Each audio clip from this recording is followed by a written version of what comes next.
اسلام بڑا شائستگی کا، تہذیب کا، معتدل اور خوبصورت دین ہے۔ انسانی زندگی میں کوئی شخص کوئی بھی کام کرتا ہو، لیکن اگر وہ کام بے ترتیب ہو، بے ڈھنگ ہو، غیر منظم ہو، تو اس کام کا سارا حسن ضائع ہو جاتا ہے۔ اسلام یہ چاہتا ہے کہ ہر کام ترتیب سے کیا جائے، مرتب کر کے کیا جائے، منظم انداز سے کیا جائے۔ انسان اپنی زندگی میں عبادت سے لے کر تجارت تک اپنی زندگی کے ہر شعبے میں نظم و ضبط کا مظاہرہ کرے۔ اگر چیزیں نظم و ضبط سے ہٹ جاتی ہیں، قاعدے سے ہٹ جاتی ہیں، تو کوئی بھی کام ہونے کے باوجود بھی لطف نہیں دیتا، فائدہ مند نہیں ہوتا۔ ہم یہ دیکھتے ہیں کہ مسلمانوں نے بہت ساری چیزوں کو بے ترتیب کر لیا ہے۔ ہماری زندگیوں میں ہر چیز ہے، نظم و ضبط نہیں ہے، وقت کی پابندی نہیں ہے، وقت کی قدر نہیں ہے۔ روزمرہ کے معاملات کے اندر ہم اپنے معاملات کو ترتیب سے نہیں چلاتے۔ کبھی کوئی کام کرتے ہیں تو اسے کیے ہی جاتے ہیں، اعتدال سے ہٹ جاتے ہیں، اور پھر اسی کام کو اس طرح چھوڑ دیتے ہیں کہ جیسے کبھی کوئی لینا دینا ہی نہیں تھا۔ اس سے انسان ایک بھرپور زندگی نہیں گزار سکتا، وہ وقتی اور جذباتی فیصلوں کا قائل ہو جاتا ہے۔ اس کی زندگی کے اندر ہر چیز ایک مخصوص وقت کے لیے اور ایک مخصوص ٹائم کے لیے آتی ہے، اور ایک مخصوص ٹائم کے لیے وہ چیز وہاں سے رخصت ہو جاتی ہے۔ اس میں کوئی شک نہیں کہ ہم انسان ہیں، ہمارے اندر کمزوریاں ہیں، باوجود کوشش کے بڑی جگہوں پہ غلطیاں، سستیاں، کمزوریاں رہ جاتی ہیں۔ لیکن کچھ لوگ اپنے ذہن سے کوئی منصوبہ بندی کرنا ہی نہیں چاہتے۔ ہو جائے گا، اللہ کرم کرے گا، اللہ بڑا مہربان ہے۔ بھئی یہ ساری باتیں ٹھیک ہیں، لیکن اسی کریم رب نے کہا ہے صبح اٹھو، اسی کریم رب نے کہا ہے کہ وقت پر نیند پوری کرو، اسی کریم رب نے کہا ہے کہ ان الصلاۃ کانت علی المؤمنین کتابا موقوتا، فرمایا بے شک نماز مسلمانوں پر مقررہ وقت پر فرض ہے۔ اسے اپنی ترتیب سے، وقت کے حساب سے تم نے ادا کرنا ہے۔ یہ نہیں ہو سکتا کہ تم کہو جی میری آنکھ 9 بجے کھلتی ہے تو میں فجر 9 بجے پڑھوں گا، اس کا ٹائم 6 بجے ہے تو تمہیں 6 بجے ہی فجر پڑھنی پڑے گی۔ اپنے مقررہ وقت پر چیزیں جب تک نہیں رہیں گی تب تک رضا الہی کا حصول بھی ممکن نہیں ہوتا۔ ہم چونکہ غیر منظم زندگی گزارتے ہیں، بے ترتیب زندگی گزارتے ہیں، تو اس لیے بہت سارے کام جو کرنے کی ہم پوزیشن میں بھی ہوتے ہیں وہ کام بھی ہم سے ہو نہیں پاتے۔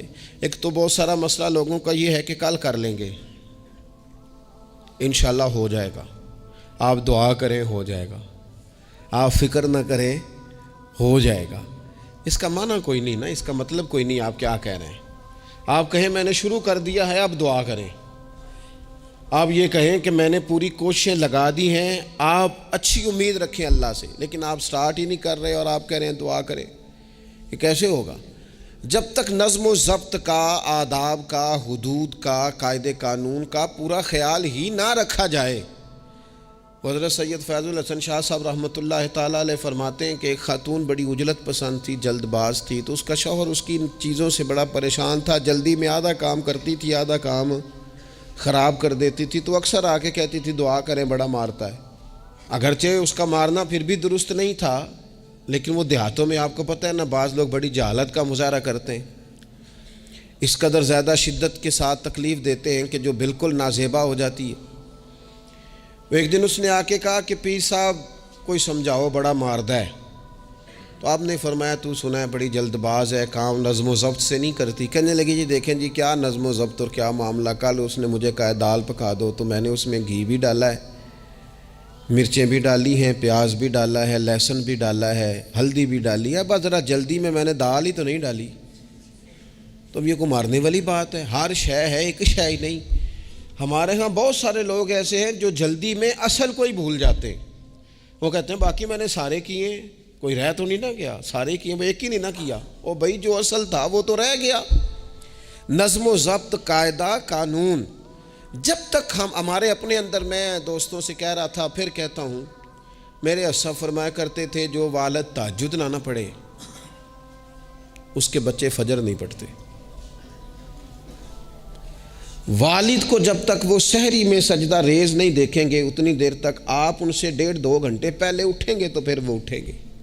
لیکن اگر کہا جائے کہ پتر میں تھکیاں تو تو مسیتے جا، تو یہ ہو سکتا نہیں کہ وہ جائے، کیونکہ ہماری زندگی سے نظم و ضبط بچے سیکھیں گے، ہمارے ماحول سے وہ محنت کو، مشقت کو، کوشش کو وہ سیکھیں گے۔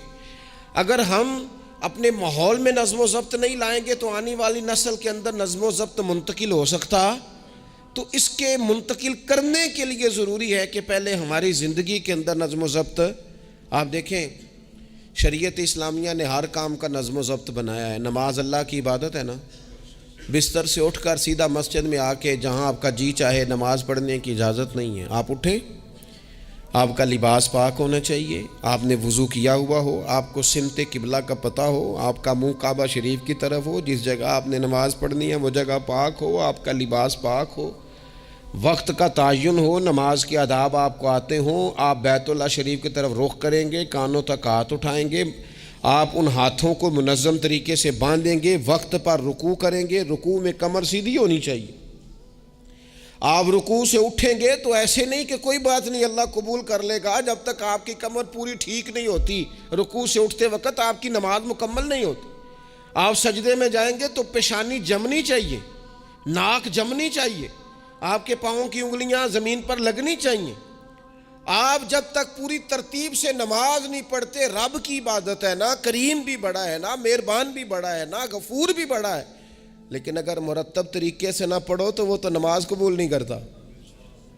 نبی پاک صلی اللہ تعالیٰ علیہ وسلم کے سامنے آ کے ایک شخص نے نماز پڑھی، عبادت کی ہے، آیا ہے، جھکا ہے، لیکن عبادت بھی بے ترتیبی نہیں، بے ڈھنگی نہیں، غیر مرتب نہیں، غیر منظم نہیں، ایسے نہیں کہ جیسے مرضی کر لی۔ اس نے آ کے نماز پڑھی تو حضور نے اس کو دیکھا اور نبی پاک علیہ السلام نے فرمایا تیری نماز نہیں ہوئی، دوبارہ پڑھ۔ اس نے دوبارہ پڑھی۔ یہاں تو لوگ ناراض ہو جاتے ہیں۔ ایک دفعہ طالب علمی کی بات ہے، میں ایک جگہ نماز کے لیے وضو کر رہا تھا تو ایک صاحب نے وضو کیا، بڑی جلدی میں آئے اور جلدی میں وضو کیا تو ان کا ایک ٹخنا خشک رہ گیا۔ تو میں نے ان کی خدمت میں بڑی، چونکہ بزرگ تھے، بڑے تھے مجھ سے، میں نے بڑی عرض کی، میں نے کہا وہ آپ کو خیال نہیں رہا، آپ کا ٹخنا خشک ہے۔ وہ کہتے ہیں مولوی وہ لنگن نہ دے آجے، دیکھیں کوئی لنگ نہ جائے، تو سو قبول کرنی کہ اللہ نے۔ میں نے ان سے کہا آپ کیا کام کرتے ہیں؟ کہنے لگا میں کپڑا بیچتا ہوں۔ تو میں نے کہا اگر آپ کا 1000 روپے والا گز کپڑا ہو تو کوئی شخص کہ کوئی عرض نہیں، چل مہربانی کر 300 کا دے دیتے ہو؟ کہنے لگا نہیں جی ترتیب سے ہی بات چلے گی۔ تو میں نے کہا یہ بھی ذرا ترتیب سے ہی چلے گی، اللہ نے کہا ہے کہ اس طرح کر کے پڑھو تو پھر میں قبول کروں گا۔ تو اگر وہ رستہ ہی آپ نے اختیار نہیں کیا، نبی پاک علیہ السلام کے سامنے اس نے نماز پڑھی، حضور کے سامنے، نبی پاک رحمت للعالمین ہے نا، حضور سے زیادہ کو پیار کرنے والا تو نہیں نا۔ نبی پاک نے تو نہیں فرمایا چل میرے سامنے پڑھی یا تیری قبول ہی قبول ہے، حضور نے فرمایا تیری نماز نہیں ہوئی، دوبارہ پڑھ۔ اس نے دوبارہ پڑھی، حضور نے فرمایا تیری نماز نہیں ہوئی، دوبارہ پڑھ۔ اس نے 12 پڑھی، 3 دفعہ پڑھی، پھر حضور کی بارگاہ میں آیا تو نبی پاک علیہ السلام نے فرمایا جب تو رکوع کرے تو صحیح کر کے رکوع کر، جب تو سجدہ کرے تو صحیح کر کے سجدہ کر، اور جب تو قیام میں کھڑا ہو تو ایک منظم طریقے سے کھڑا ہو۔ فرمایا اس اعتدال، اس نظم و ضبط سے، اس ترتیب سے نماز پڑھ، امید ہے خدا کے فضل پر کہ وہ تیری عبادت کو قبول فرمائے گا۔ نظم و ضبط ہی نہیں ہے۔ رمضان شریف کا روزہ بڑا مہربان ہے نا اللہ، اپنے بندوں کو کسی قسم کی کسی مشقت میں مالک ڈالتا نہیں، لا یکلف اللہ نفسا الا وسعہا۔ لیکن آپ یہ نہیں کہہ سکتے کہ میری آنکھ چونکہ صبح 9 بجے کھلی ہے تو مجھے تھوڑی شریعت گنجائش دے دے کہ میں تھوڑی سی روٹی کھا لوں پھر نہیں کھاؤں گا مغرب تک، یہ گنجائش نہیں ملے گی۔ نظم و ضبط ہے، ترتیب ہے، اس کا قاعدہ ہے، اس کے اصول ہے، اس کا ضابطہ ہے۔ سحری میں اٹھیں گے آپ، اگر آپ کی آنکھ نہیں کھلی ہے تو آپ کی اجازت چلی گئی، وقت ختم ہو گیا۔ آپ بے ترتیب ہوئے، آپ غافل ہوئے، آپ نے کیوں لمبی نیند کی، آپ کیوں وقت پہ نہیں اٹھے؟ زکوٰۃ ہے، آپ کو ٹائم دیا گیا ہے کہ اضافی رقم آپ کے پاس ہو، آپ کے اخراجات سے زیادہ ہو، کس منظم طریقے سے زکوٰۃ فرض کی گئی ہے، اور یہ وہ نظم و ضبط ہے جس سے بندے کو تکلیف نہیں ہوتی. یعنی آپ کی ضروریات سے زیادہ مال ہو، اس مال کی قیمت 7.5 تولے سونے کے برابر یا 52.5 تولے چاندی تک پہنچ جائے، پھر وہ کل پہنچ گیا تو آج زکوٰۃ فرض نہیں، اس پر سال گزر جائے، پھر بھی وہ سارا نہیں دینا، اس میں سے 2.5% دینا. نظم و ضبط سے اللہ تعالیٰ نے توفیق دی نا جب بیت اللہ شریف کا حج کرنے کی. تو میں واپس آیا تو مجھے ایک طالب علم نے پوچھا، اس نے کہا کہ اس کا خیال تھا چونکہ اللہ کے فضل سے ہم خانقاہی لوگ ہیں تو بعض لوگوں کا خیال ہوتا ہے کہ شاید کوئی بہت انوکھی بات اور انفرادی بات ملے گی، تو خانقاہ شریف میں یا طریقت میں یا اہل تصوف میں باتیں انوکھی نہیں ہیں، باتیں روٹین کی ہیں. بس وہ یہ کہتے ہیں کہ ذرا ان کو درد سے ان پر عمل کرو، اپنے دل میں اس کا نفاذ کرو، روح میں اتارو. تو مجھے کہنے لگے آپ نے الحمدللہ حج کر لیا. تو میں نے کہا میں نے حج کیا ہے تو میں نے یہ رزلٹ نکالا ہے کہ حج بندے کو نظم و ضبط سکھاتا ہے، مرتب کرتا ہے انسان کی زندگی کو. آپ کو 8 ذی الحج کی زور پڑنی ہے، آپ کو ہر صورت میں مینا میں، آپ کو 9 کو ہر صورت زوال سے قبل عرفات میں آپ کو زوال کا وقت میں وہاں پہنچنا چاہیے، آپ کو کچھ نہ کچھ ٹائم وہاں گزارنا ہے. ایک منظم ترتیب ہے کہ مغرب کے وقت نکل آؤ، وہاں آپ نے نماز نہیں پڑھنی، آپ آ کے عرفات سے نکلیں، مغرب عشاء کی نمازیں مزدلفہ میں پڑھیں.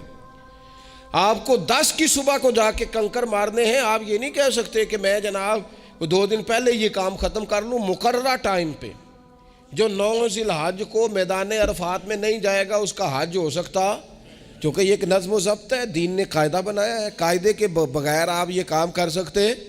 میں مصروف ہوں جی، مجھے سفر کرنا ہے، میں نے قربانی کرنی ہے تو 10 کو نہیں کر سکتا، میں 8 کو کر کے چلا جاؤں تو جاؤ، اللہ قبول ہی نہیں کرتا. قربانی اپنے ٹائم پہ مقررہ وقت پر. نظم و ضبط پوری عبادات اسلامیہ میں آپ دیکھ لیں، نظم و ضبط ہے، اصول ہے، قاعدہ ضابطہ ہے. وہ ہمارے یہاں کچھ لوگ نا درویشی کی بنیاد پر بھی جہالت پھیلاتے ہیں. وہ کہتے ہیں جی اسی درویش لوگ ہیں جی، ہم کسی نظم و ضبط کے قائل نہیں. اس کا کیا معنی ہوا جی؟ وہ درویش تو تنظیمیں نہیں چلاتے، تو درویش کیا چلاتے ہیں؟ جہالت چلاتے ہیں. درویش ہی تو تنظیم چلا سکتا ہے، درویش ہی تو ادارہ چلا سکتا ہے، درویش ہی تو ایک منظم سلسلہ تعلیم آگے لے جا سکتا ہے، چونکہ اس کی زندگی میں نظم و ضبط ہوتا ہے، اس کی زندگی ایک پورے قاعدے کے مطابق مرتب ہوتی ہے، اس کی زندگی میں ٹائم ٹیبل پوری ترتیب سے ہوتا ہے. تو یاد رکھیے گا کہ نظم و ضبط ایک حسن ہے. آپ دیکھیے شریعت اسلامیہ کس طرح سے ہماری تربیت کرتی ہے. شریعت تو کہتی ہے باقی ساری چیزیں تو ایک طرف رہ گئیں، کسی کے گھر بھی جانا ہے تو نظم و ضبط سے جانا ہے. آپ کے بھائی کا گھر ہے، آپ کے دوست کا گھر ہے، آپ کا قریبی تعلق ہے، بغیر اجازت جا سکتے ہیں؟ دین نظم سکھاتا ہے. قرآن مجید فرقان حمید نے کہا یا ایھا الذین آمنوا لا تدخلوا بیوتا غیر بیوتکم حتی تستأنسوا وتسلموا علی اہلھا. کیا کرو؟ اگر کسی کے گھر جاؤ نا تو پہلے جا کے اجازت لو. یا ایھا الذین آمنوا، اے ایمان والو. کن سے کہا؟ صاحب کسی کے گھر میں داخل ہونا ہے تو پہلے کیا کرنا ہے؟ اجازت لینی ہے. اہل خانہ کو سلام کرنا ہے، اور اگر وہ اجازت نہ دیں تو پھر ان کے گھر میں داخل ہے. نبی پاک علیہ السلام 3 دفعہ دستک دیتے تھے، اجازت نہیں ملتی تھی تو لوٹ آتے تھے. جھگڑا کیا ہے؟ یہاں علام لوگ ناراض ہو جاتے ہیں، کہتے ہیں میں ملنے گیا سا جی تو مینوں ٹائم ملیا سی، آپ کے ٹائم کا نہیں میں نے خیال کیا. جب تک آپ نظم و ضبط نہیں سمجھتے، ترتیب نہیں سمجھتے. آپ دیکھیں نا نبی پاک صلی اللہ تعالی علیہ وسلم کے گھر کھانا تھا صحابہ کا، صحابہ نے کھانا کھا لیا. بہت سارے لوگ ایسے ہوتے ہیں جو کھانا کھانے کے بعد بیٹھ جاتے ہیں، شادیوں پہ، بیاہ پہ آپ دیکھتے ہیں گپ شپ لگنے لگتی ہے، وہ دیر تک بیٹھے رہتے ہیں. تو وہاں بھی کچھ لوگ بیٹھ گئے، کوئی اچھی گفتگو، کوئی دین کی، کوئی خیر کی بات ہونے لگی. نبی پاک علیہ السلام 2-3 دفعہ تشریف لائے، ان کو دیکھا. یا ایھا الذین آمنوا لا ترفعوا اصواتکم فوق صوت النبی ولا تجہروا لہ بالقول. نبی پاک صلی اللہ تعالیٰ علیہ وآلہ وسلم کی بارگاہ میں تو آواز اونچی نہیں کرنی، تم نے اس طرح چلا کر بات نہیں کرنی، اس طرح لوگ آپس میں کرتے ہیں. دھیما لب و لہجہ، یا ایھا الذین آمنوا لا تقولوا رائنا وقولوا انظرنا، لفظوں کے چناؤ میں احتیاط کرنی۔ وہ دیر تک بیٹھے رہے، بات چیت ہو رہی ہے، حضور دو ایک دفعہ آئے، واپس چلے گئے۔ اللہ تعالیٰ نے قرآن نازل کر دیا، فرمایا میرے محبوب کو تکلیف دیتے ہو؟ جب کھانا کھا چکو تو اٹھو، اب جاؤ، ختم ہو گئی دعوت، ٹائم مکمل ہوا، اب کوئی کام کرنے دو۔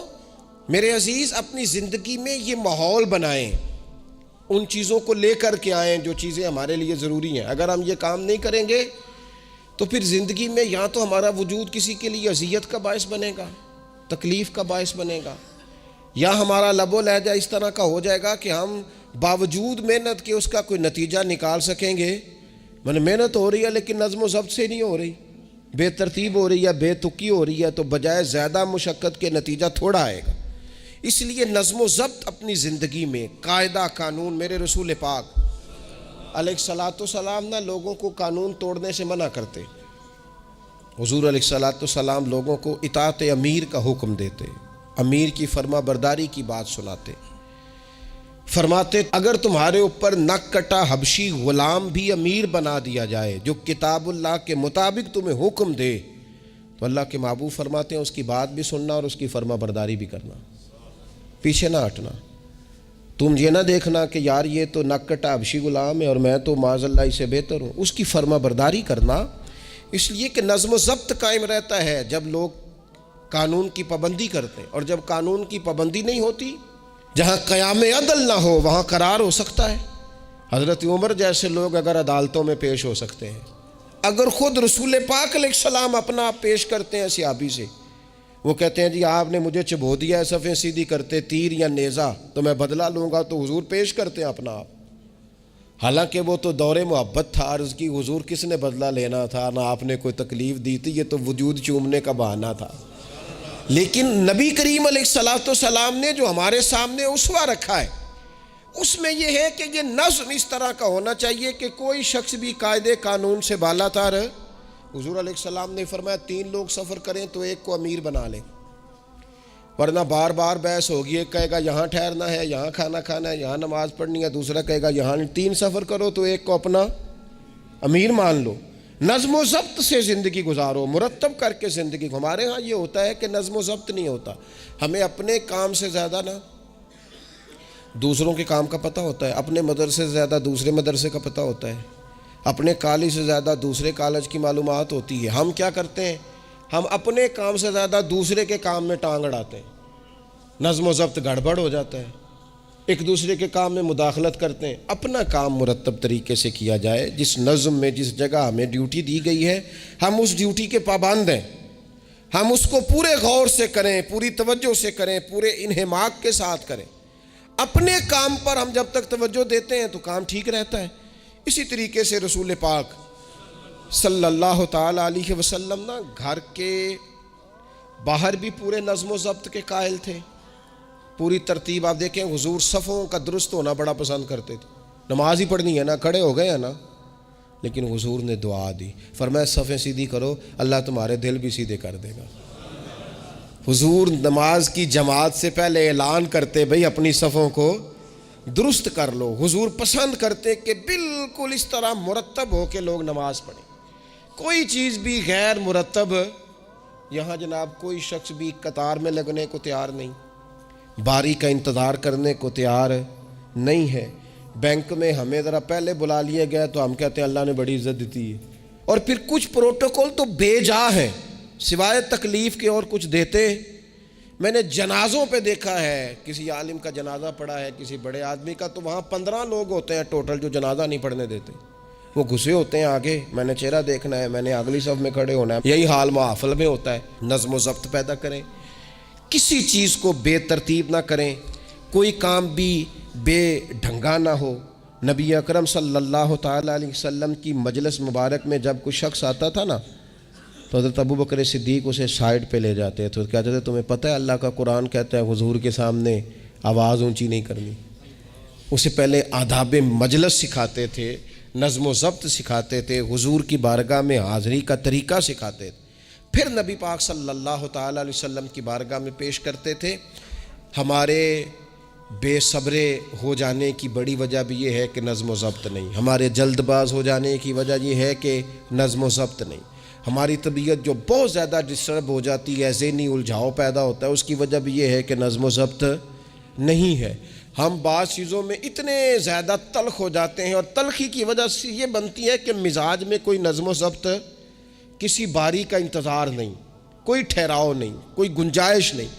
ماحول میں نظم و ضبط پیدا کریں، زندگی میں نظم و ضبط پیدا کریں، اپنے بچوں میں نظم و ضبط لائیں، اپنے اداروں کے اندر نظم و ضبط پیدا کریں، اور پھر حوصلہ رکھیں، ہمت رکھیں، تحمل مزاجی پیدا کریں. نبی اکرم صلی اللہ تعالی علیہ وسلم نے اپنے گھر میں اپنے ٹائم کو 3 حصوں میں تقسیم کیا تھا. ہم گھر کے اندر جاتے ہیں، اپنا ٹائم تقسیم نہیں کرتے. یہاں تو کوئی بندہ مطالبہ کرتا ہے تو ڈانٹ کے چپ کرانے کی کوشش کرتے ہیں، تھکا ہوا ہوں خبردار بات نہ کرنا. آپ نے چپ کرا دیا، چپ کرانے سے بغاوت پیدا ہوتی ہے، نفرت جنم لیتی ہے.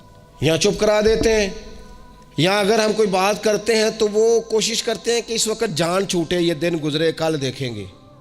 اس سے کیا ہوتا ہے، اس سے جو شخص آپ کے سامنے بیٹھا ہے اس کی امید ٹوٹتی ہے. وہ کہتا ہے یار یہ کیا معاملہ ہے. بچوں کی امیدیں ٹوٹتی ہیں، گھر والوں کی امیدیں ٹوٹتی ہیں کہ یار یہ تو جان چھڑا رہے ہیں.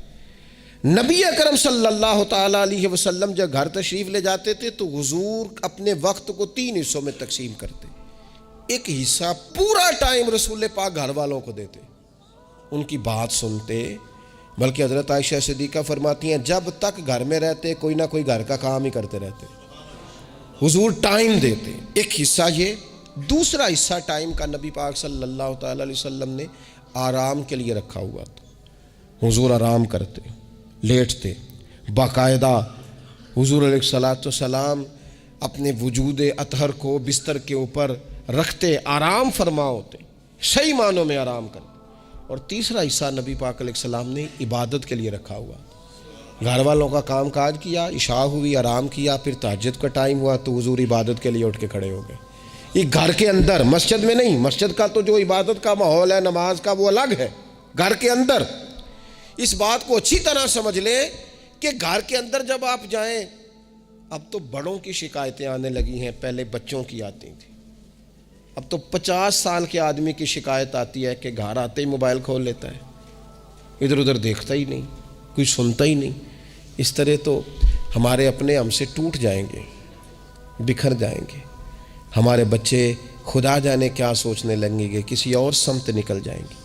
وہ جن کو ہماری باتوں کی، ہماری شفقتوں کی، ہمارے پیار کی، وہ جس پوتے کو، جس چھوٹے بیٹے کو دادا کے والد کے کندھوں پر کھیلنے کی چاہت ہے، وہ تو اس سے محروم رہ جائے گا. ہمیں وقت دینا ہے، ان کو ٹائم دینا ہے، اس ٹائم کو مرتب کرنا ہے. نبی اکرم سید عالم صلی اللہ تعالی علیہ وآلہ وسلم حتیٰ کہ میدان جنگ میں بھی حضور چیزوں کو مرتب کرتے. عرب کے لوگ جب جنگ کرتے تھے نا تو وہ سمجھتے تھے اسلحہ بڑا ہے، طاقت بڑی ہے، ہم نے کر لینا جو ہمارے جی میں آنا ہے. حضور کا طریقہ مبارکہ یہ تھا کہ جنگ میں بھی نظم و ضبط.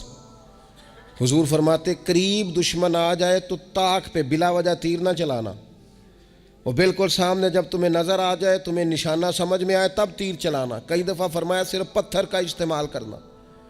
حضور علیہ الصلاۃ والسلام لوگوں کو کہتے ہیں کہ تم نے یہاں پہاڑ کے چوٹی پہ کھڑے رہنا ہے، تم نے جنگ ہی نہیں لڑنی. تم یہاں ہراول دستے کے طور پر پشت پہ کھڑے رہو، جب تک میں تمہیں حکم نہ دوں تم نے یہاں سے ہٹنا نہیں ہے. این جنگ کے موقع پر بھی رسول پاک صلی اللہ علیہ وسلم نظم و ضبط کا مظاہرہ کرتے، ترتیب مقرر کرتے. آپ یقین کریں جن اداروں کے اندر نظم و ضبط ہے، جن کے اندر اصول ہے، جن کے اندر قاعدے ہیں، وہ اپنی پیشہ وارانہ کام سے کبھی بھی پیچھے نہیں ہٹتے. اور جہاں یہ کام نہیں ہوتا وہاں بڑی ساری چیزیں نقصان کا شکار ہوتی. این حالت جنگ میں بھی نبی اکرم نور مجسم صلی اللہ تعالی علیہ وسلم نظم و ضبط کا خیال کرتے. یہ جنگ احد میں نقصان ہوا تھا نا وقتی طور پر، اس کی وجہ بھی یہ بنی تھی کہ حضور نے جن صحابہ سے کہا ہٹنا نہ، ان سے اجتہادی خطا ہو گئی. انہوں نے سمجھ لیا کہ جنگ تو ختم ہو گئی ہے، وہ ہٹ گئے. ان کے ہٹنے سے نقصان ہوا، 70 لوگ شہید ہو گئے.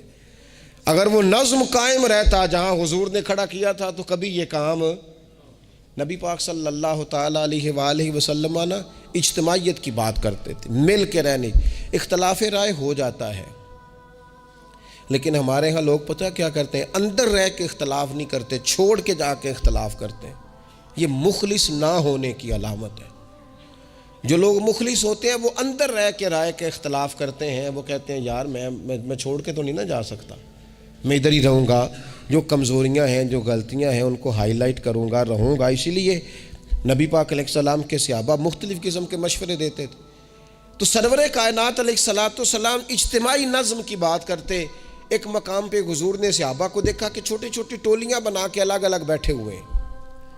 تو نبی پاک علیہ السلام نے فرمایا یہ شیطان تمہیں الگ الگ کرتا ہے، اور فرمایا جس طرح بکریوں کا بھیڑیا ہوتا ہے، انسانوں کا بھیڑیا شیطان ہے۔ جب کسی کو مجمع سے الگ کر لیتا ہے، حضور فرماتے ہیں جسے بھیڑیا بکریوں سے الگ کرتا ہے نا، پھر اس کا شکار کرتا ہے۔ اور شیطان بھی جب تمہیں اجتماعیت سے الگ کر لیتا ہے، در مرشدہ چھڈی نہیں تے ہو جاویں گا روگی، جیڑی بکری اجڑوں وچھڑی او بگیاڑاں جوگی۔ او بگیاڑاں جوگی کھا جائیں گے، پھاڑ ڈالیں گے اسے۔ در مرشدہ چھڈی او نہیں تے ہو جاویں گا روگی، جیڑی بکری اجڑوں وچھڑی او بگیاڑاں جوگی۔ اسے تو لے کے چلا جائے گا۔ اجڑ پر، اجتماعیت پر کبھی بھی بھیڑیا حملہ، تو حضور صحابہ سے کہتے تھے بیٹھو تو ذرا مل کے بیٹھو، کسی جگہ تم بیٹھو تو اجتماعیت۔ بڑی مشہور حدیث ہے، چند لوگ جمعے میں کھڑے تھے تو حضور نے فرمایا بیٹھ جاؤ الگ الگ۔ بعض لوگ بڑے قائل ہوتے ہیں نا، تھوڑا سا جناب ہم نے ذرا ہٹ کے رہنا ہے، ہم نے تھوڑا سا الگ سے رہنا ہے، تھوڑا سائڈ پہ بیٹھنا ہے، تو حضور پسند نہیں کرتے تھے۔ فرمایا اکٹھے بیٹھو، مجمع کی صورت میں بیٹھو۔ بلکہ حضور علیہ السلام نے یہ تو اجتماعی نماز کا حکم دیا نا، فرمایا جس علاقے میں 3 مسلمان بھی بستے ہوں نا، وہ بھی باجماعت نماز پڑھیں۔ وَرْكَعُوا مَعَ الرَّاكِعِينَ، رکوع کرو پر رکوع کرنے والوں کے ساتھ، تنہا نہیں، مل کے اجتماع۔ آج کفر نے بھلا کیا ہے؟ اس نے مسلمانوں کی اجتماعیت کوئی توڑا ہے، نظم و ضبط کوئی تو توڑا ہے۔ 57 اسلامی ممالک ہونے کے باوجود نظم و ضبط نہیں، اور وہاں ایک ملک ہے امریکہ، اپنی ریاستوں کو ساتھ ملا کے اس طرح گٹھ جوڑ کیا ہے کہ وہ سب پر بھاری ہوتا جاتا ہے معاذ اللہ۔ اگر نظم و ضبط، اور یہ ہمارے ہاں بھی نہیں ہے، روٹین میں چھوٹے چھوٹے اختلافات ہوتے ہیں لوگوں کے بیچ، لیکن ایک دوسرے کو ملنا پسند نہیں کرتے، سلام کلام پسند نہیں کرتے، نفرت کا اظہار۔ تو جب گلی محلوں میں نظم و ضبط نہیں، ٹولیاں بنی ہوئی ہیں، گروہ بنے ہوئے ہیں، چھوٹی چھوٹی باتوں میں لوگوں نے الگ الگ ماحول بنا دیا ہے۔ بلکہ بعض لوگ تو باقاعدہ بڑے ماہر ہوتے ہیں خاندان میں لڑائی کیسے کرانی ہے، محلے میں فساد کیسے ڈلوانا ہے، لوگوں کو کس طرح کر کے توڑنا ہے، کیا ایسا کام کرنا ہے جس سے کہ لوگ زیادہ سے زیادہ ٹوٹ جائیں۔ تو اپنی زندگی کے اندر، اپنے ماحول کے اندر، اپنی طبیعت کے اندر نظم و ضبط لائیں گے۔ بہت سارے لوگ ہیں جو خود بھی وقت ضائع کرتے ہیں، اگر کہیں چلے جائیں تو اس کا بھی پورا ہی وقت ضائع کرتے ہیں، پورا ٹائم، یعنی اس پہ کتنا پیسہ لگتا ہوگا، موبائل کا کتنا بل آتا ہوگا، ٹائم کتنا ضائع ہوتا ہوگا۔ اور پھر سناؤ، مثلاً کی سنائیے جی، اس کا کوئی معنی ہے؟ یعنی ایک صاحب کہنے لگے، انہوں نے کئی دفعہ مجھے کہا کوئی نویں تازی، میں چپ کر گیا۔ پھر فون پہ، اب بندہ خیر مہذب لگتا ہے اگر کہے چلو جی پھر ٹھیک ہے، وہ پھر کہ ان کو نویں تازی، میں کہا جی میں تے مولوی ہیں، تسی مینوں اخباری نمائندہ سمجھ لیا، نویں تازی تو آپ کسی اخباری رپورٹر سے پوچھیں، مینوں کی پتہ ہے نویں تازی کی ہے، میں تو چھوٹا سا آدمی ہوں، اپنے کام نویں تازی دا کی مطلب ہویا۔ یعنی اب اتنا آپ نے فون بھی ضائع، ٹائم بھی ضائع۔ حضرت صاحب ہور پھر سناؤ بھئی، تسی ایتھے حضرت صاحب دے کول رہو نہ مہینہ تے کوئی کام کرو نال، تاکہ تانوں اور بھی کوئی سنان۔ حضرت صاحب تانوں کی سنان، لیکن شرط یہ ہے کہ ہم نظم و ضبط والے بنیں، ایک جملہ بھی ضائع نہیں، اضافی نہیں۔ اس میں کہا کرتا ہوں دوسروں کو بہت ساری چیزیں سکھانے سے بہتر ہے ہم بہت سارے لوگوں سے خود سیکھنا شروع کر دیں، اپنی زندگی میں سیکھیں۔ اللہ تبارک و تعالی مجھے آپ کو توفیق عمل عطا فرمائے۔ آخر دعوانا